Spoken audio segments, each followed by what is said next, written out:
Namaskar Acharya ji. The first question today comes from the US. The participant has been listening to you for a very long time now. She asks, Namaste Acharya ji. Does knowledge of Vedanta comes from listening with the presence and the teachings of a level master, or can knowledge be also grasped without the master's life presence or any kind of direct help? Can the knowledge be had by listening to the videos and reading the master's words? You see, theoretically, yes, it is possible to have that knowledge from books. Theoretically, yes, it is possible. You see, today I was in the Gita press shop here in Rishikesh. Several hundred titles they had, right? And in that shop, it somehow was so that most people seem to know me. So there was this young man, and he came to me and he said that he has been reading spiritual texts since long, but he does not seem to comprehend them. And so I took him to a certain part of the shop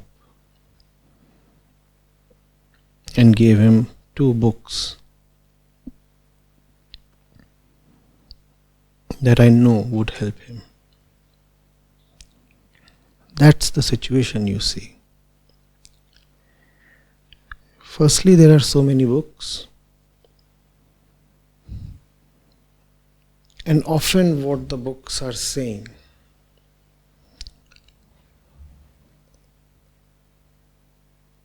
is not much in agreement with what the other books are saying. The books contradict each other.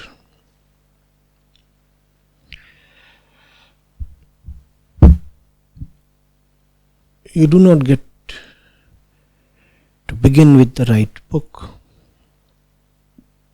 because there are different sects, communities, streams, and they seem to give importance to different kinds, different categories of books.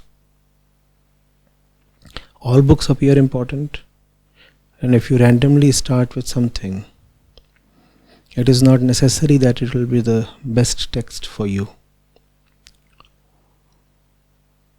So firstly, there is so much of literature. What is it that you must begin with? Secondly, even if you lay your hands on the right book,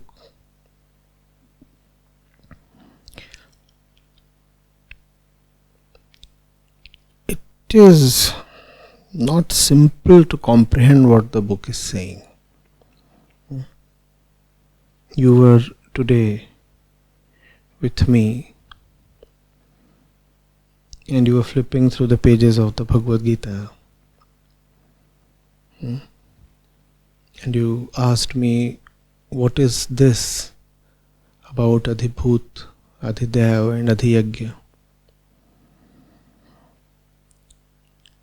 And even as I did explain that to you, I realized that moment, that it be very difficult for you to get it on your own or to get it purely through a translation. Because the translation was available to you, the translation was very much there. The translation didn't help. So that's the situation, you see. Theoretically, yes, it is possible that merely books may suffice. In my own life, I must clearly tell that I have relied a lot on books.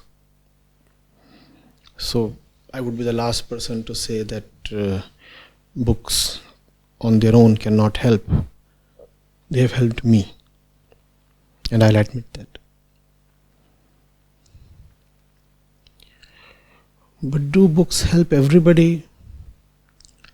Again, an ideal answer would be yes. A practical answer is no. Even in a normal educational school, you require a teacher on top of the books. No? The students have their books and the students have a teacher. It's a combination that clicks.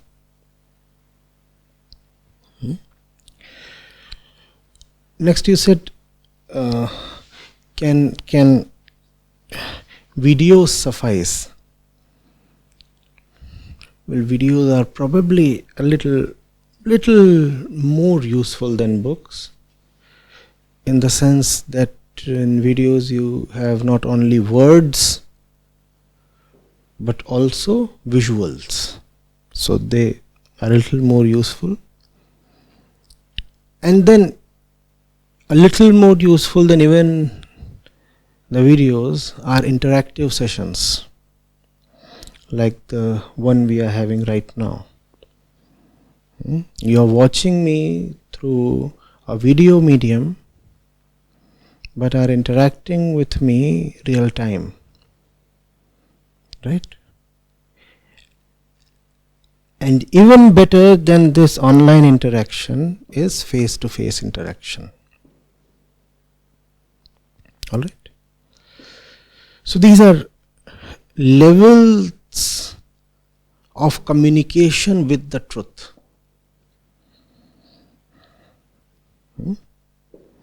The first level is the text,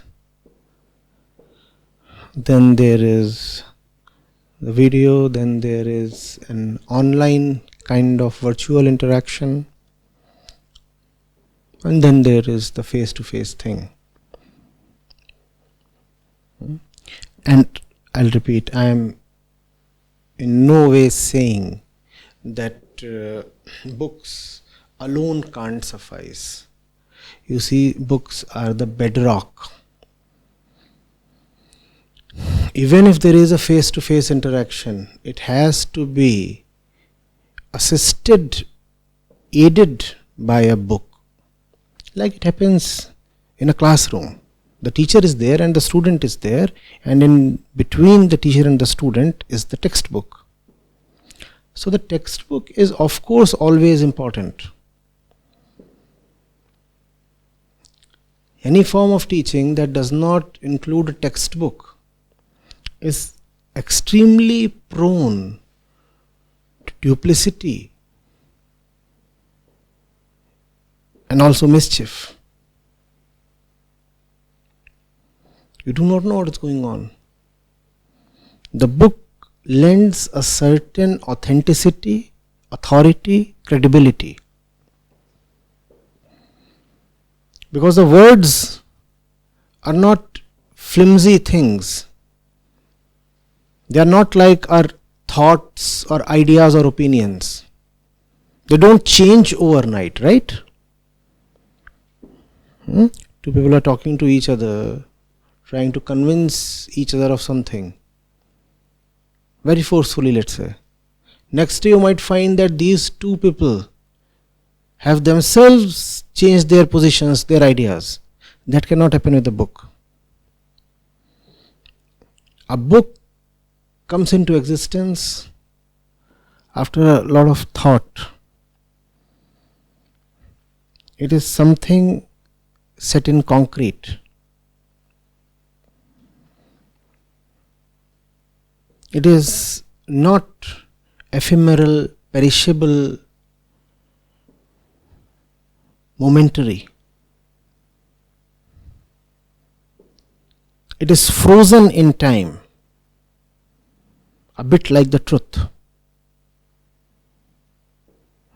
not changing with time. But if a person is teaching the other, then his thoughts or ideas can change tomorrow. Therefore, the quality of the content that a book communicates to you is bound to be higher. We talked of these 4 levels of learning, let's say Vedanta. In each of these levels, the book plays a very important role. So it is not whether the book is important or not. The book is absolutely important. The question is the book sufficient by itself? It is always important, but not always sufficient.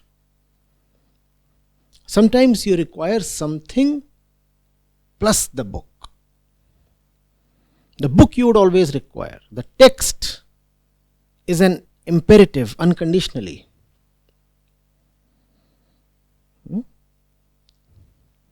But with the text, you sometimes also require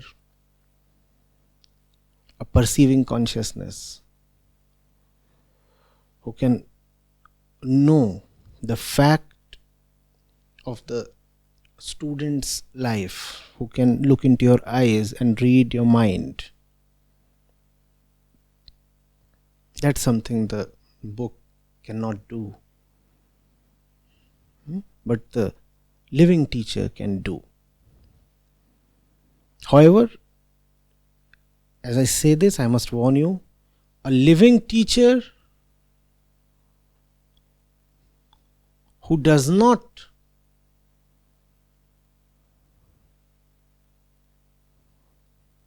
bond with books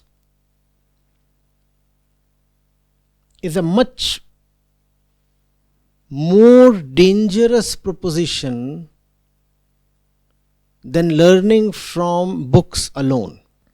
We have said sometimes books are important but not sufficient.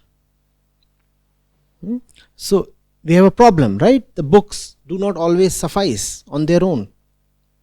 But this problem is a small problem. The big problem is a teacher who has nothing to do with books. Books without a teacher is a small problem. Teacher without books is a huge problem. Are you getting it? Books without a teacher is a problem in the sense that you will have difficulty in comprehension. And you may take a long time coming to realization. So that's the problem. Then it's a small problem. Because all that is happening is that your task is becoming difficult. What could happen in 2 years will probably take 10 years. But a far, far bigger problem is to be with a teacher who contradicts books or is not with books or condemns books. Here it's not a question of 2 years versus 10 years. You are never going to arrive. In fact, your task is being made more difficult. It's not that you are progressing slowly. No, you are not progressing at all. You are regressing. You are not advancing. You are retreating. So the best thing is books plus teacher. In a nutshell, In a nutshell, the best thing is books plus teacher. But if you can't have books plus teacher, have books. Best is books plus teacher. But if you can't have books plus teacher, have books. The worst thing is to have a teacher sans books. That's worst. Unfortunately, this worst option is exercised by most people.